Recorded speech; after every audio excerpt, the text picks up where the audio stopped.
বেটটা ভাই কো কোন কে রে? বর্ডারের কাছে খারা, পশ্চিমবঙ্গে খারাপই যেন শেখ হাসিনা কোনো দিক দিয়ে বাইরে না আহা, ঠিক আছে? আমি আরিফের ফোন দিতেছি, তুই আরেক জায়গায় খারাইবো, ঠিক আছে? আচ্ছা ঠিক আছে, রাখ, আরিফের ফোন দেই। রাহো আমি এই জায়গা আছি।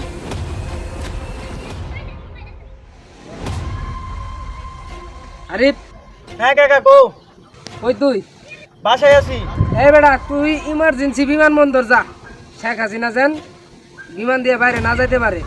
5 তারিখ ওই ক্ষমতা ছাড়বো, এটা আমাকে জানা হয়ে গেছে গা। আচ্ছা কাকা চিন্তা করো না, আমি যাইতেছি। তুই বিমানবন্দর খারা। আচ্ছা তুমি টেনশন করো না, বিমানবন্দর ঘিরা দিতেছি লোক দিয়া, সমস্যা নাই। আচ্ছা ঠিক আছে, 200 লোক নিয়ে ওরা আটকাইতেছি, ওরা আটকামো, সমস্যা নেই কাকা। 200-400 দিয়ে হবো, আরো বেশি করে লোক নিয়ে খারা। তুমি আসো।